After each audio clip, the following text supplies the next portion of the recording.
હવે જોઈએ આગળ થિયરી. અનુકૂલન અનુકૂલિત પ્રસરણ શું છે? What is adaptive radiation? તો ડાર્વિન પોતાની યાત્રા દરમિયાન ગેલેપેગોસ ટાપુ પર ગયા હતા. એટલે કે ડાર્વિન નામના એક વૈજ્ઞાનિક એ પોતાની યાત્રા દરમિયાન ગેલેપેગોસ એ ટાપુનું નામ છે, આ ટાપુ ઉપર ગયા હતા, જ્યાં તેમને સજીવોમાં એક આશ્ચર્યચકિત કરતી વિવિધતા જોઈ. ખાસ કરીને નાનું કાળું પક્ષી જે પાછળથી ડાર્વિન ફિન્ચ કહેવાયું, તેણે તેમને ખૂબ આશ્ચર્યચકિત કર્યા હતા.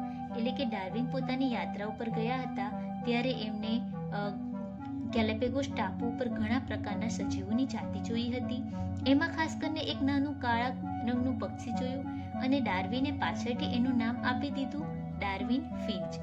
અને આ જે પક્ષી છે એ આશ્ચર્યચકિત કરે એવું હતું. તેમણે તે જ ટાપુ ઉપર ઘણી જાતની ફિન્ચીસ જોઈ, એટલે કે આવા પક્ષી જે છે ફિન્ચ પક્ષી એની ઘણી જાતિઓ જોઈ. તેમણે અંદાજ મૂક્યો કે બધી જાતો તેની જાતે જ ટાપુ ઉપર ઉદ્વિકાસ પામી છે.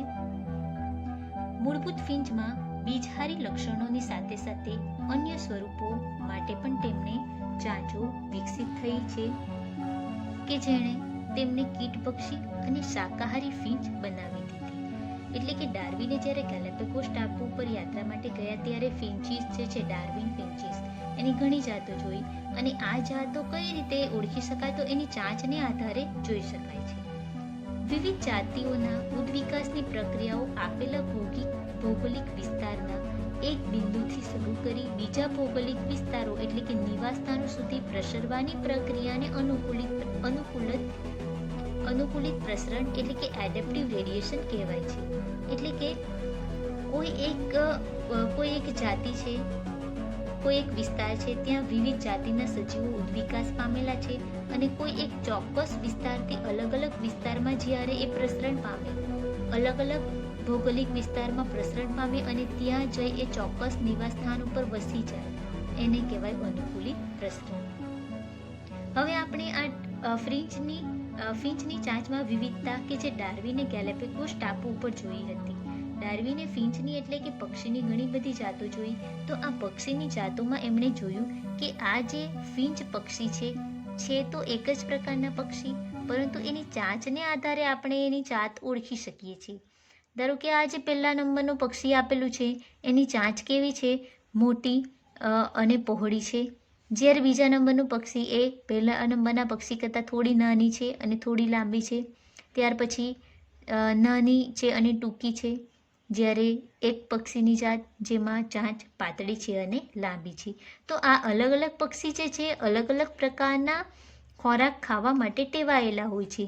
જેમ કે આમાંના કેટલાક પક્ષી કીટક ખાશે, કેટલાક પક્ષી ફળ ખાશે, કેટલાક પક્ષી જે છે પર્ણ ખાશે. આમ એની જે ચાંચ જે છે એ અલગ અલગ ખોરાક ખાવા માટે વિકસિત થયેલી હોય, અનુકૂલિત થયેલી હોય છે. તો એના આધારે ડાર્વિન અનુકૂલન લગાવે છે કે આના માટે કોઈ એક જ પૂર્વજ હોવું જોઈએ એવું ડાર્વિન દ્વારા કહેવામાં આવે છે. હવે બીજું જ ઉદાહરણ જોઈએ અનુકૂલિત પ્રસરણનું. તો ડાર્વિન ફિન્ચ આ પ્રકારની ઘટનાનું એક ઉત્તમ ઉદાહરણ રજૂ કરે છે. અને બીજું ઉદાહરણ ઓસ્ટ્રેલિયન માર્સુપિયલનું છે. ઓસ્ટ્રેલિયન માર્સુપિયલ મોટાભાગના માર્સુપિયલ એકબીજાથી ભિન્ન હતા. તેઓ એક જ પૂર્વજોના સમૂહમાંથી ઉદ્વિકાસ પામેલા હતા, પરંતુ તે બધા ઓસ્ટ્રેલિયન ટાપુના મહાદ્વીપ એટલે કે ખંડમાં જ વિકસ્યા હતા. પહેલાં તો આપણે જોઈએ કે માર્સુપિયલ શું છે, ઓસ્ટ્રેલિયન માર્સુપિયલ શું છે? તો ઓસ્ટ્રેલિયન માર્સુપિયલ એટલે કે કોથળીધારી પ્રાણી, જે કોથળી ધારણ કરતા હોય. જેવી રીતે આપણે કાંગારૂમાં જોયું કે કાંગારૂ જે છે કોથળી ધરાવે છે, તો એને કહેવાય કોથળીધારી પ્રાણી. તેને માર્સુપિયલ તરીકે ઓળખવામાં આવે છે. તેઓ એક જ પૂર્વજોના સમૂહમાંથી ઉદ્વિકાસ પામેલા હતા, પરંતુ તે બધા ઓસ્ટ્રેલિયન ટાપુના મહાદ્વીપ ખંડમાં જ વિકસ્યા હતા. જ્યારે અલગ ભૌગોલિક વિસ્તારમાં જુદા જુદા વસવાટનું એક કરતાં વધારે અનુકૂલન જોવા મળે છે. તો હવે આપણે આ આકૃતિ દ્વારા સમજીએ કે આ આકૃતિમાં દર્શાવવામાં આવેલું છે માર્સુપિયલ પ્રસરણ. એટલે કે શરૂઆતમાં કોઈ એક પૂર્વજ હશે અને આ પૂર્વજમાંથી અલગ અલગ જાતિનો વિકાસ થયો, એટલે કે ઉદ્વિકાસ થયો અને અલગ અલગ ભૌગોલિક વિસ્તારમાં પ્રસરણ પામ્યા, જેને કહેવાશે અનુકૂલિત પ્રસરણ. હવે તમે આકૃતિમાં જોઈ શકો છો કે માર્સુપિયલ પ્રસરણમાં કેટલાક પ્રકારની અનુકૂલિત જાતિ વિકસી છે, જેમાં આ છે ટાઈગર કેટ, ત્યાર પછી પટ્ટાવાળું કીડીખાઉ, ત્યાર પછી માર્સુપિયલ ઉંદર, ત્યાર પછી કાંગારૂ, ત્યાર પછી વોમ્બેટ, બંડીકૂટ, કોઆલા, માર્સુપિયલ છછુંદર અને સુગર ગ્લાઇડર, ટ્રાઝમાનાઈ વરુ, આ ઇમ્પોર્ટન્ટ છે. ટાઝમાનિયાઈ વરુ જે છે એ ઇમ્પોર્ટન્ટ છે. એટલે કે એક જ પૂર્વજમાંથી આ બધા જ ઓસ્ટ્રેલિયન માર્સુપિયલ વિકસેલા હોવા જોઈએ અને અનુકૂલિત પ્રસરણ થઈ અલગ અલગ ભૌગોલિક વિસ્તારમાં એનો વિકાસ થયો, ઉદ્ભવ થયો અને ત્યાં એક સ્થાન પામ્યા. તો એક કરતાં વધુ અનુકૂલિત પ્રસરણ જોવા મળે તો તેને અપસારી એટલે કે કન્વર્જન્ટ ઉદ્વિકાસ કહેવાય. ઓસ્ટ્રેલિયાના જરાયુ સસ્તનો પણ અનુકૂલિત પ્રસરણ દર્શાવે છે અને આ પ્રકારના દરેક જરાયુ સસ્તનો માર્સુપિયલ એટલે કે ઉદાહરણ જરાયુજ વરુ અને ટાઝમાનિયન વરુ એ સમાન અનુરૂપ વિકાસ દર્શાવે છે. ફરી એકવાર જોઈ લેવું કે જરાયુજ વરુ અને ટાઝમાનિયન વરુ એ સમાન ઉદ્વિકાસ દર્શાવે છે. હવે આપણે આકૃતિમાં પણ જોઈ શકીએ છીએ કે આ એક બાજુએ જરાયુ સસ્તનો દર્શાવેલા છે, જરાયુજ ધરાવતા હોય એટલે કે બચ્ચાને જન્મ આપતા હોય, અને બીજા છે ઓસ્ટ્રેલિયન માર્સુપિયલ જે પૂર્વજો છે, શરૂઆતમાં જે ઉદ્વિકાસ પામ્યા એ છે. તો જરાયુ સસ્તનોમાં આપણે જોઈ શકીએ છીએ કે કઈ રીતે બંને અલગ પડે છે. તો જરાયુ સસ્તનો અને ઓસ્ટ્રેલિયન માર્સુપિયલમાં વરુ અને ટાઝમાનિયન વરુ જે છે એ સરખા જ છે, બસ થોડો જ તફાવત જોવા મળે છે. તો એના આધારે આપણે કહી શકીએ કે આના પૂર્વજ એક જ હોવા જોઈએ. તો અહીંયા આકૃતિમાં ઓસ્ટ્રેલિયન માર્સુપિયલ અને જરાયુ સસ્તનોની અપસારી ઉદ્વિકાસ દર્શાવે છે. તો આ રીતે આપણે ઉદ્વિકાસ જે છે એ બે ઉદાહરણો દ્વારા સમજી શકીએ છીએ. એક તો ફિંચ પક્ષી અને બીજું ઓસ્ટ્રેલિયન માર્સુપિયલ દ્વારા સમજી શકીએ છીએ. એટલે કે અનુકૂલિત પ્રસરણ કઈ રીતે થયું અને કઈ રીતે ઉદ્વિકાસ થયો એ આપણે ડાર્વિનના ફિંચ પક્ષી અને ઓસ્ટ્રેલિયાના માર્સુપિયલ અનુકૂલન પ્રસરણ દ્વારા આપણે સમજી શકીએ. હવે જોઈએ આગળ થિયરી જૈવિક ઉદ્વિકાસ એટલે બાયોલોજિકલ ઇવોલ્યુશન. તો સાચા અર્થમાં પ્રાકૃતિક પસંદગીથી પૃથ્વી ઉપર ઉદ્વિકાસ ત્યારે શરૂ થયો હશે જ્યારે વિવિધ ચયાપચયી ક્ષમતા ધરાવતા સજીવોના કોષીય સ્વરૂપોની શરૂઆત થઈ હશે. એટલે કે એવું માનવામાં આવે છે કે પૃથ્વી પર ઉદ્વિકાસની શરૂઆત ક્યારે થઈ? તો સાચા અર્થમાં એવા કોઈ કોષો ઉદ્ભવ્યા હશે જે ચયાપચયની ઘટના, એનામાં ચયાપચયની ક્રિયા થાય. તો ઉદ્વિકાસ અંગેના ડાર્વિનવાદનો મૂળ સાર પ્રાકૃતિક પસંદગી છે. ઉદ્વિકાસ માટે ડાર્વિનનો મૂળ સાર કયો છે? તો પ્રાકૃતિક પસંદગી. નવા સ્વરૂપો પ્રગટ થવાનો દર જીવનચક્ર અથવા તો જીવનકાળ સાથે સંકળાયેલો છે. ઝડપથી વિભાજન પામતા સૂક્ષ્મજીવો ઊંચી ગુણન ક્ષમતા ધરાવે છે અને કલાકોમાં લાખોની સંખ્યા પ્રાપ્ત કરે છે.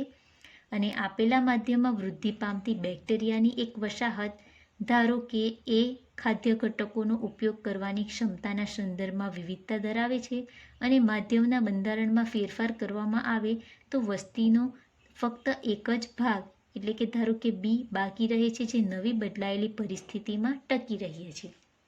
હવે આપણે ઉદ્વિકાસના ડાર્વિનના મૂળ સાર પ્રાકૃતિક પસંદગી જોઈએ તો એમાં એક ઉદાહરણ દ્વારા આપણે સમજી શકીએ. ધારો કે કોઈ એક માધ્યમ લેવામાં આવ્યું છે અને આ માધ્યમને આપણે એ નામ આપીએ, જેમાં બેક્ટેરિયાની કેટલીક જાતિ વિકસાવવામાં આવી છે, બેક્ટેરિયાની એક વસાહત દર્શાવવામાં આવી છે, માધ્યમ એમાં બેક્ટેરિયાની વસાહત દર્શાવવામાં આવી છે. હવે બેક્ટેરિયાને જરૂરી એવો ખોરાક આપવામાં આવે છે અને આ ખાદ્ય ઘટકો આપવામાં આવે છે. તો બેક્ટેરિયાની વસાહતના સંદર્ભમાં એવો ફેરફાર આ જે વસાહત છે એ બધો જ ખોરાક ખાઈ જાય છે. માની લો કે માધ્યમ એ છે, માધ્યમ એ જે છે એમાં બેક્ટેરિયા જે છે એની વસાહત એ લેવામાં આવે છે. વસાહત એ લઈએ જેના કારણે એમાં ખાદ્ય ઘટકો હોય એ બેક્ટેરિયા દ્વારા ખવાઈ જાય છે. પરંતુ અચાનક કોઈ એવો માધ્યમ દાખલ કરવામાં આવે છે કે જેમાં વસાહતના કેટલાક બેક્ટેરિયા આ નવા ખાદ્ય માધ્યમને સ્વીકાર કરશે, જ્યારે કેટલાક બેક્ટેરિયા એનો સ્વીકાર કરતા નથી. જે સ્વીકાર નહીં કરશે એ મૃત્યુ પામશે, એટલે કે એનો વિનાશ થશે. જ્યારે જે સ્વીકાર કરશે એ માધ્યમમાં ટકી રહેશે અને પોતાની જાતને બદલી નાખશે, અને આને કહેવાશે બદલાયેલી પરિસ્થિતિમાં ટકી રહે છે, અને આને કહેવાશે ઉદ્વિકાસીય બેક્ટેરિયા અથવા તો સજીવો. તો એક નિશ્ચિત સમય એટલે કે અવધિ દરમિયાન આ વસ્તીનું ભિન્ન રૂપ બીજા કરતાં વધશે અને નવી જાતિઓ તરીકે અસ્તિત્વમાં આવશે. એટલે કે આપણે જોયું કે વસાહતમાં જે બદલાયેલા માધ્યમમાં ટકી રહેશે એ નવી જાતિ તરીકે વિકાસ કરશે, એટલે કે બી જાતિ લઈએ. જ્યારે માધ્યમ એમાં નો સ્વીકાર કરતા નથી, માધ્યમ એનો સ્વીકાર કરતા નથી, એ નાશ પામે છે અને એના માટે ચોક્કસ અવધિ હોય છે. આવું થોડા દિવસોમાં જ થાય છે, એટલે કે આપણે ઉદાહરણ બેક્ટેરિયાનું લીધું છે, જેથી થોડા દિવસોમાં જ જોવા મળે છે. પણ આ જ બાબત જ્યારે આપણે મત્સ્ય કે મરઘી માટે લાગુ પાડીએ ત્યારે તેમાં લાખો વર્ષ લાગે છે. હવે આપણે આ જે બાબત જોઈ એ બેક્ટેરિયા માટે જોઈ છે, પરંતુ હવે આ જ બાબત આપણે મત્સ્ય કે મરઘી માટે જોઈએ તો આ બાબત માટે એને લાખો વર્ષનો સમયગાળો થાય છે, કારણ કે તેમનો જીવનકાળ વર્ષોનો હોય છે. બેક્ટેરિયા જે છે એ આપણને અમુક સમયમાં રિઝલ્ટ આપી દે છે, જ્યારે આ જે પ્રાણીઓ છે એ પૃષ્ઠવંશી પ્રાણીઓ છે એને આ રિઝલ્ટ એટલે કે આ પરિણામ મેળવવા માટે લાખો વર્ષનો સમય થાય છે. અહીં આપણે કહી શકીએ છીએ કે બીની યોગ્યતા એ કરતાં નવી પરિસ્થિતિમાં નીચે વધુ સારી છે, એટલે કે બી જે વસાહત છે એ કરતાં વધારે યોગ્ય કહેવાય છે. પ્રકૃતિ યોગ્યતમને જ પસંદ કરે છે, એટલે કે જે પ્રકૃતિમાં ટકી રહેશે એને જ પ્રકૃતિ સ્વીકારશે. એ યાદ રાખવું જરૂરી છે કે કહેવાતી યોગ્યતાઓ એ લાક્ષણિકતાનો ઉપયોગ ઉપર આધારિત છે કે જે વારસાગત હોય છે, તે જનીનિક આધાર ધરાવે છે. યોગ્યતા એ અનુકૂલન પામવાની ક્ષમતા અને પ્રકૃતિ દ્વારા પસંદગી પામવા માટેનું અંતિમ પરિણામ છે. તો આ રીતે આપણે જૈવિક ઉદ્વિકાસ જોઈ શકીએ છીએ કે કઈ રીતે સજીવોમાં ઉદ્વિકાસ આવે છે અને કેવા સ્વરૂપોમાં નવા સ્વરૂપોમાં પરિણમે છે અને પ્રકૃતિમાં કઈ રીતે ટકી શકે છે. હવે શાખાકીય અવતરણ અને પ્રાકૃતિક પસંદગી એ ડાર્વિનના ઉદ્વિકાસના બે ચાવીરૂપ ખ્યાલો છે. આપણે MCQs માટે ઇમ્પોર્ટન્ટ છે કે શાખાકીય અવતરણ અને પ્રાકૃતિક પસંદગી એ ડાર્વિનના ઉદ્વિકાસના બે ચાવીરૂપ ખ્યાલો છે. તો ડાર્વિનના પહેલા ફ્રેન્ચ પ્રકૃતિવિદ લેમાર્કે કહ્યું કે સજીવ સ્વરૂપોનો ઉદ્વિકાસ થયો, પરંતુ તે અંગોના ઉપયોગ અને બિન ઉપયોગ દ્વારા સંચારિત થયો. એટલે કે ડાર્વિને જે ફિંચ વિશે માહિતી આપી હતી એના પહેલાં ફ્રેન્ચ પ્રકૃતિવિદ લેમાર્કે કહ્યું કે સજીવોનો જે ઉદ્વિકાસ થયો પરંતુ તે અંગોના ઉપયોગ અને બિન ઉપયોગને દ્વારા સંચારિત થયો છે. એમણે જીરાફનું ઉદાહરણ આપ્યું, જેમાં એમણે ઊંચા વૃક્ષોના ખાવા યોગ્ય પર્ણો મેળવવા માટે તેમની ગરદનની લંબાઈ વધારી અનુકૂળ થયા, અને આ લાંબી ગરદન ઉપાર્જિત લક્ષણ તેની અનુગામી પેઢીઓને પ્રદાન કર્યું, અને વર્ષો બાદ જીરાફે ધીમે ધીમે લાંબી ગરદન પ્રાપ્ત કરી. આ અનુમાન પર કોઈ વિશ્વાસ નથી કરતું.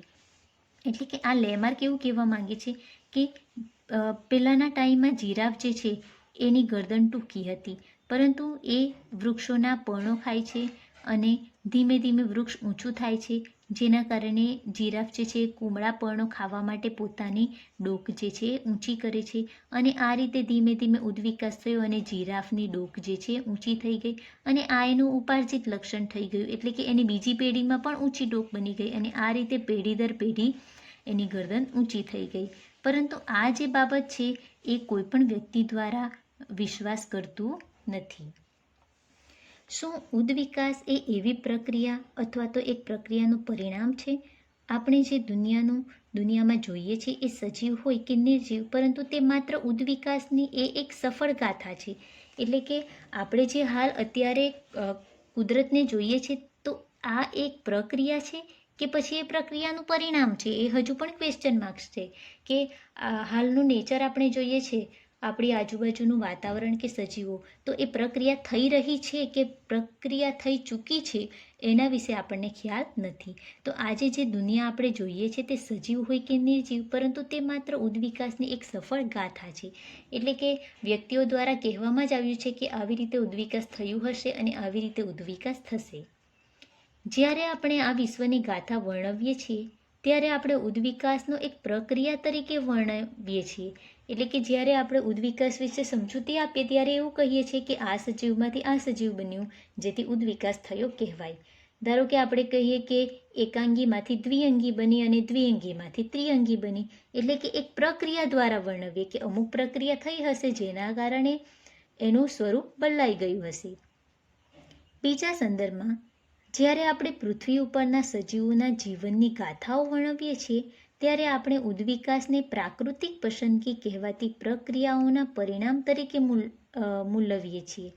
આપણે હજુ પણ પૂરી રીતે ઉદ્વિકાસના સંદર્ભમાં પ્રાકૃતિક પસંદગીની પ્રક્રિયાઓ અથવા તો અંતિમ અજાણ પ્રક્રિયાઓના પરિણામો વિશે સ્પષ્ટ જાણતા નથી. એટલે કે હજુ પણ આપણને ખ્યાલ નથી કે સંપૂર્ણ માહિતી નથી કે પૃથ્વી પર સજીવો કઈ રીતે ઉદ્ભવ્યા હશે, સજીવોમાં ઉદ્વિકાસ કઈ રીતે થયું હશે, એના વિશે હજુ પણ આપણે અજાણ છીએ.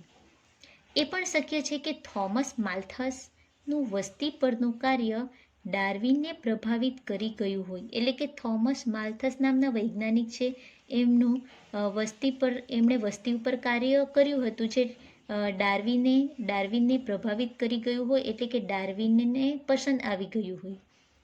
પ્રાકૃતિક પસંદગી અમુક અવલોકનો ઉપર આધારિત છે કે જે વાસ્તવિક હોય.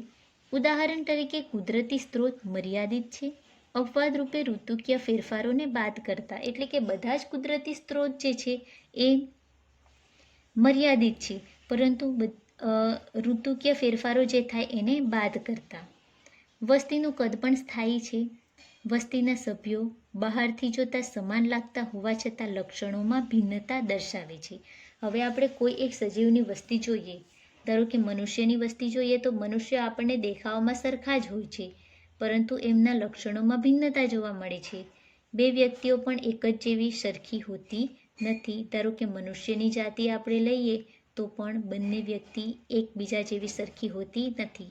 ધારો કે આપણે કોઈ મોરનું ઉદાહરણ લઈએ તો આપણે 5 મોર કોઈ વિસ્તારમાં મૂકેલા હોય, ધારો કે કોઈ એક વિસ્તાર છે જ્યાં 5 મોર છે, તો આપણને બધા જ મોર દેખાવામાં સરખા જ લાગતા હોય, પરંતુ દરેક મોરમાં કંઈક ને કંઈક ભિન્નતા જોવા મળે છે, જેમાં મોટાભાગની વિવિધતા વારસાગત હોય છે વગેરે. જો આ જ વાસ્તવિકતા હોય અને જો દરેક સજીવ મહત્તમ દરે પ્રજનન કરે તો સૈદ્ધાંતિક રીતે વસ્તી વિસ્ફોટની જેમ વધશે. આ જ હકીકત બેક્ટેરિયાની સંખ્યામાં થતી વૃદ્ધિ દ્વારા જોઈ શકાય અને એ સત્ય છે કે વાસ્તવિક રીતે વસ્તીનું કદ મર્યાદિત છે. એનો અર્થ એ થયો છે કે સ્ત્રોત માટે સ્પર્ધા થાય છે. એટલે કે જો સજીવોની સંખ્યા મહત્તમ, આ જ વાસ્તવિક હોય કે જો દરેક સજીવ મહત્તમ પ્રજનન કરે એટલે કે વધારેમાં વધારે પ્રજનન કરે તો વસ્તી વિસ્ફોટ વધી જાય છે. જેવી રીતે આપણે બેક્ટેરિયામાં જોઈ શકીએ કે બેક્ટેરિયા જે છે એ મિનિટમાં અને કલાકમાં હજારો લાખોની સંખ્યામાં વૃદ્ધિ દર્શાવે છે. તો આવી રીતે આવું ઉદાહરણ આપણે બીજા સજીવોમાં પણ જોઈ શકીએ છીએ કે આવી પરિસ્થિતિ બીજા સજીવોમાં પણ સર્જાય અને એટલા જ માટે વસ્તીમાં રહેલા દરેક સજીવો જે છે એ એકબીજા સાથે સ્પર્ધા કરશે. શા માટે? તો સ્ત્રોત માટે. કયા સ્ત્રોત માટે? તો ખાવાના સ્ત્રોત માટે. અમુક તેમાં અન્યના ભોગે ટકી શક્યા અને વિકાસ પામ્યા, જ્યારે કેટલાક ઉન્નતિ કરી શક્યા નહીં. હવે દરેક સજીવો વચ્ચે સ્પર્ધા થાય છે. સ્પર્ધા થાય ત્યારે કેટલાક સજીવો જે છે એ સ્પર્ધામાં ટકી રહેશે, જ્યારે બાકીના અમુક જે છે એ સ્પર્ધામાં ટકી શકતા નથી, જેના કારણે તે મૃત્યુ પામે છે. ડાર્વિનની નવીનતા અને તેજસ્વી સૂક્ષ્મ દ્રષ્ટિ આ હતી કે તેમણે ભારપૂર્વક જણાવ્યું હતું કે ભિન્નતાઓ કે જે વારસાગત છે અને કોઈ એક માટે સ્ત્રોતોનો ઉપયોગ વધુ સારો બનાવે છે. એટલે કે ભિન્નતા જે અત્યારે આપણે જોઈ શકીએ છીએ એ વારસાગત છે અને કોઈ એક સજીવ માટે સારો અને વધુ સારો સ્ત્રોત બનાવે છે અને વસવાટને સારી રીતે અનુકૂલિત થયેલી હોય. આમ તેમણે જ યોગ્ય એટલે કે સક્ષમ બનાવે છે. જે વસવાટમાં સારી રીતે વિકાસ પામેલ હોય એને જ પ્રકૃતિ સક્ષમ બનાવશે. જે પ્રજનન કરે અને વધુમાં વધુ સંતતિ છોડી જાય. આથી નિશ્ચિત સમયગાળા માટે અનેક પેઢીઓ પૈકીની બાકી વધુ પ્રજોત્પત્તિ પેદા કરશે અને વસ્તીના લાક્ષણિકતામાં ફેરફાર પ્રેરશે. પરિણામે નવું સ્વરૂપ ઉદ્ભવશે. એટલે કે જે વસ્તીમાં ટકી રહેશે, અનુકૂલિત થશે, એ જ વસ્તીને યોગ્ય રહેશે, સક્ષમ બનશે, વધુ પ્રજનન કરશે, સંતતિ છોડી જશે અને પેઢી દર પેઢી એના લક્ષણો જળવાઈ રહેશે, વધારે પ્રજોત્પત્તિ ઉત્પન્ન કરશે, એટલે કે વધારે સંતતિ ઉત્પન્ન કરશે અને લાક્ષણિકતામાં ફેરફાર પ્રેરશે અને પરિણામે નવો સજીવ ઉદ્ભવ પામશે. એટલે કે જે વસ્તીમાં ટકી રહેશે એ જ સજીવમાંથી નવા સજીવ બનશે અને તે સજીવનો ઉદ્વિકાસ થશે. તો આ રીતે આપણે જૈવિક ઉદ્વિકાસ એ કેટલાક ઉદાહરણો દ્વારા જોયું છે અને આ થિયરી એક્ઝામમાં પૂછાઈ શકે અથવા તો આમાંથી MCQs છે એ પણ પૂછાઈ શકે. ત્યાર પછીની થિયરી જે છે ઉદ્વિકાસની ક્રિયાવિધિ, જે આપણે આવતા લેક્ચરમાં એટલે કે એના પછીના લેક્ચરમાં જોઈશું.